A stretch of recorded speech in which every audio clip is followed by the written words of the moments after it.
Pemerintah Provinsi DKI Jakarta mengingatkan jika lonjakan kasus positif terus naik, maka ibu kota akan kembali ke masa PSBB awal. Kini mobilitas warga di transportasi umum seperti kereta, rel listrik, dan pasar tradisional diawasi, mengingat penyebaran COVID-19 didominasi orang tanpa gejala.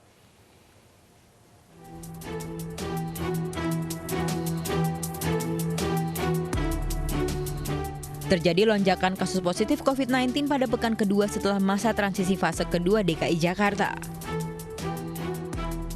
Angka positivity rate Jakarta melonjak 2 kali lipat menjadi 10,5%. Padahal angka aman dari rata-rata kasus positif atas hasil PCR seharusnya di bawah 5%.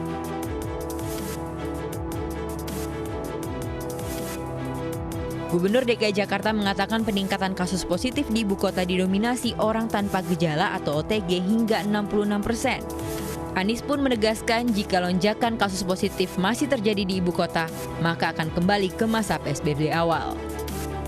Jakarta mengalami lonjakan kasus tertinggi. Saya ingatkan kepada semua, jangan sampai situasi ini jalan terus sehingga kita harus menarik rem darurat atau emergency brake. Bila itu terjadi, maka kita semua harus kembali dalam rumah. Kegiatan perekonomian terhenti, kegiatan keagamaan terhenti, kegiatan sosial terhenti. Kita semua yang akan merasakan kerepotannya bila situasi ini berjalan terus. Selain karena faktor orang tanpa gejala, meningkatnya kasus positif di masa PSBB transisi tidak lepas dari kedisiplinan penerapan protokol kesehatan serta tindakan preventif pemerintah untuk menerapkan aturan PSBB.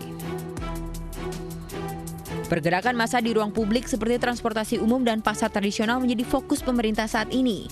Terutama indikasi OTG membuat penyebaran COVID-19 akan semakin tidak terkendali jika protokol kesehatan diabaikan. Tim Liputan iNews melaporkan.